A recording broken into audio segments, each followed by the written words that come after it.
Kakauwi ko nga lang pala galing trabaho. Tapos dumiretso ako ng Family Mart. May kukuhain kasi akong item na in-order ko last week. Dahil nga sa mag-iisang taon na ako dito sa Taiwan sa February 13, ay gusto kong regaluhan yung sarili ko. At syempre, hindi lang yung sarili ko, pati na rin yung girlfriend ko. Alam nyo naman, magpa-Valentine. Tapos magmamansari pa kami. Bale, parang yun na rin yung regalo ko sa kanya. Grabe nga guys, ang bilis ng panahon.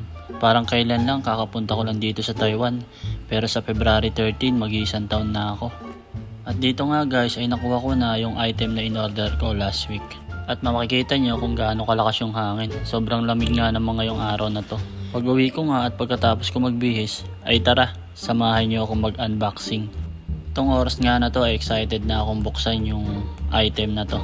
So kayo ba, excited na rin ba kayo na malaman kung ano ba yung nandyan sa box na yan?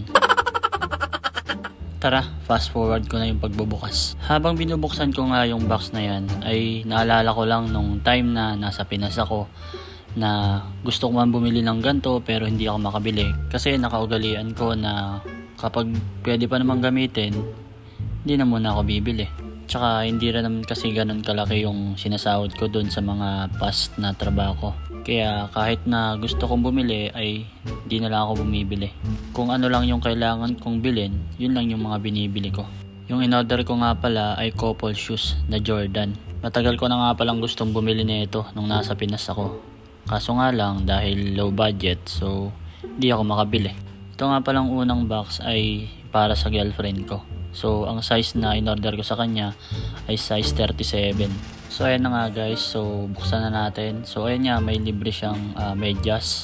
At meron din siyang paper bag na lalagyan syempre nung box. At ito na nga guys, yung gift na ibibigay ko sa aking girlfriend. So ito yung kulay niya guys, so black and white. So simple lang yung kulay na pinili ko para hindi ganun kaano sa mata. At sunod ko namang tinignan ay syempre yung sa akin. So ayan nga guys, so black yung box niya. So tingnan natin kung same lang ba yung nandun sa loob ng box. So ito nga guys, meron din siyang medyas kaso kulay itim nga lang. Tapos paper bag din na lagayan ng box. At ito na nga guys yung sa akin. So syempre kulay itim din para talagang couple shoes. So ang size nga pala na in-order ko ay 43. So size yan ng pa ako syempre. Alam nga naman size ng iba. Eh ako yung magsusuot.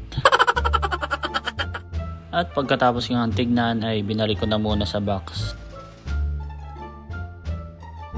So ito na pala guys yung sapatos. So yan, pinicturean ko para makita nyo kung gaano ba kaganda at legit yung sapatos na binili ko. At syempre, mawawala ba naman yung spy check.